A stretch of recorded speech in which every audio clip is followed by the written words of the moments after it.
ইসরায়েলের রক্তলোলুপ বিমান হামলা, গোয়েন্দা ষড়যন্ত্র আর আন্তর্জাতিক মদদে ইরানের পরমাণু বিজ্ঞানীদের হত্যার যে নীল নকশা তৈরি করা হয়েছিল তা আজ ধূলিসাৎ। ব্রিটিশ সংবাদ মাধ্যম দ্য টেলিগ্রাফের এক অভ্যন্তরীণ প্রতিবেদনে উঠে এসেছে চাঞ্চল্যকর তথ্য। ইসরায়েলি গোয়েন্দা সংস্থা মোসাদ ও সামরিক বাহিনীর যেসব ইরানি বিজ্ঞানীকে চিহ্নিত করার দাবি হয়েছেন, বাকিরা গোপনে তেহরানের নিরাপদ অঞ্চলে সক্রিয় রয়েছেন। ইরানের পরমাণু কর্মসূচিকে এগিয়ে নেওয়ার মিশনে কাজ চালিয়ে যাচ্ছেন। এই ঘটনা প্রমাণ করে ইসরায়েলের আগ্রাসন শুধু ব্যর্থই হয়নি, বরং তা ইরানের বিজ্ঞানীদের দৃঢ়তাকে আরও সুদৃঢ় করেছে।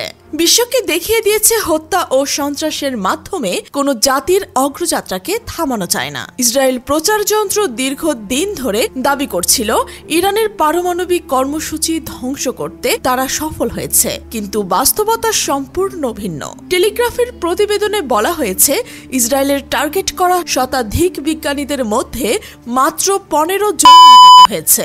বাকিদেরকে গোপনে নিরাপদ স্থানে সরিয়ে নেওয়া হয়েছে। তাদের পরিবারকে রাষ্ট্রীয় নিরাপত্তায় রাখা হয়েছে এবং বিশ্ববিদ্যালয় ও গবেষণা কেন্দ্রগুলোতে নতুন মুখ যুক্ত হয়েছে, যারা ইরানের পরমাণু প্রোগ্রামে সক্রিয়ভাবে যুক্ত আছেন। আশ্চর্যের বিষয়, এদের সম্পর্কে ইসরায়েলের কোনো ধারণাই নেই। এক ইরানি সিনিয়র কর্মকর্তার ভাষ্যে, ইসরায়েল ভেবেছিল তারা আমাদের বিজ্ঞানীদের হত্যা করে আমাদের পরমাণু স্বপ্নকে গুড়িয়ে দেবে, কিন্তু তারা ভুল ভেবেছিল।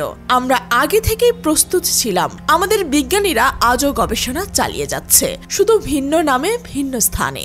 এমনকি ইসরায়েলি বিশেষজ্ঞরাও এখন বলতে শুরু করেছে এটি মৃত মানুষের হাঁটা চলার মতো। যাদের তারা মৃত ভেবেছিল তারা আসলে বেঁচে আছেন এবং তাদের কাজ চালিয়ে যাচ্ছেন। এই হামলার পেছনে ইসরায়েলের সমর্থন দিয়েছে যুক্তরাষ্ট্র। ট্রাম্প প্রশাসনের সময় থেকেই ইরানের ওপর ব্যাকচাপ তৈরি করা হচ্ছিল।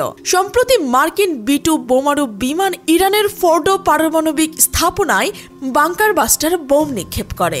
তবে ইরানের প্রতিরক্ষা ব্যবস্থা ও পূর্ব প্রস্তুতির কারণে বড় ধরনের কোনো ক্ষতি হয়নি। এমনকি আন্তর্জাতিক পরমাণু শক্তি সংস্থাও স্বীকার করেছে হামলার পর কোনো ধরনের তেজস্ক্রিয়ার লিকেজ পাওয়া যায়নি। অর্থাৎ ইসরায়েল মার্কিন জোটের এই হামলা ছিল কেবল একটি প্রচারণামূলক ব্যর্থতা। তবে প্রশ্ন উঠছে, ইসরায়েল বারবার আন্তর্জাতিক আইন লঙ্ঘন করছে, তাদের রাষ্ট্রের সার্বভৌমত্বের হামলা চালাচ্ছে, বিজ্ঞানীদের হত্যা করছে, কিন্তু জাতিসংঘ বা পশ্চিমা শক্তিগুলো কেন নীরব? যেখানে ইসরায়েল নিজেই একটি অঘোষিত পারমাণবিক অস্ত্রের মালিক, অথচ কখনোই IAEAর তদন্ত মেনে নেয়নি।